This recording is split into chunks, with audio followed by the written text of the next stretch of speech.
Dedicated commission గా దానికి గత ప్రభుత్వం టర్మ్స్ ఆఫ్ రిఫరెన్స్ ఇచ్చింది. అందులో భాగంగా గోపాల్ పోయి వచ్చాము, చెన్నై పోయి వచ్చాము, తర్వాత కర్ణాటక పోయి వచ్చాము. అక్కడ ఉన్నటువంటి కమిషన్ చైర్మన్ కలిసాము, వాళ్ళ నివేదికలను అధ్యయనం చేశాము.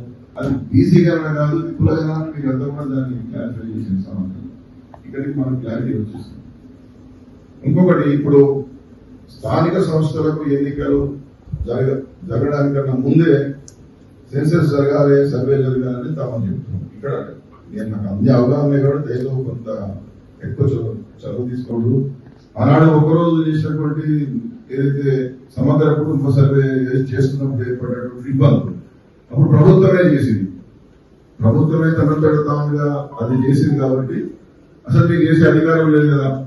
ఒక కమిషన్ అలా కాన్స్టిట్యూట్ చేయాలి. ఒక 340 ఆర్టికల్ ప్రకారం పెద్ద చెప్పినట్టుగా ఆర్టికల్ 340 ప్రకారం ఒక కమిషన్ ఆఫ్ ఎంక్వైరీస్ వేసి దాని ద్వారా చేయొచ్చు.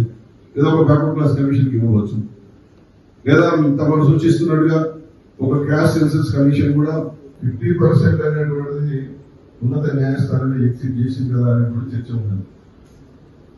ఎక్సెప్షనల్ కేసెస్ లో 5th షెడ్యూల్లో 6th షెడ్యూల్లో మాత్రమే చేయాలి అనేటువంటిది అప్పుడు చెప్పబడ్డా ఈడబ్ల్యూఎస్ తర్వాత 50% ఏం సాధ్యత ఉన్నదనేది మనం మొదలు చర్చ.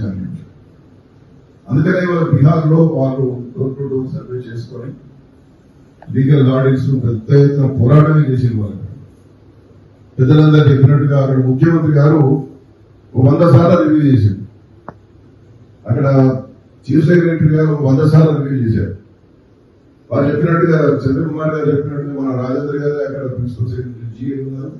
వాళ్ళ దగ్గర ఒక సెక్రటరీ సెన్సస్ ఆఫ్ ఇండియాలో పనిచేసిన ఆయన ఉన్నాడు. వాళ్ళు చాలా కమిటెడ్ గా పనిచేశారు. ప్రభుత్వంలో ఉన్నటువంటి కలెక్టర్స్ అందరూ రాత్రి పౌరులు అదే పని, 5-6 నెలలు అదే పని, ఇంకో పని లేదు. అలాంటి వ్యవస్థ మనకు కూడా అవసరం ఉన్నదనేది మనందరికీ తెలుసు. ఇద్దరు శివాజీ గారు కూడా గతంలో కొన్ని విషయాలు బీహార్లో జరిగిన సంఘటనలు అవి ఈ మధ్యకాలంలో ఒక అద్భుతమైన ఆర్టికల్ కూడా మనం రాసింది. చాలా క్లారిటీగా సమాజంలో దాని గురించి వాళ్ళు వివరించారు. ఇవాళ డెడికేటెడ్ కమిషన్ అటువైపు బీసీ కమిషన్ గా దీని మీద యాక్షన్ ప్లాన్ ఇవ్వాల్సినటువంటి ఒకటి. అందువల్ల ఇవాళ మనం మన వేరు యాదవ్ గారు మాట్లాడుతూ అసలు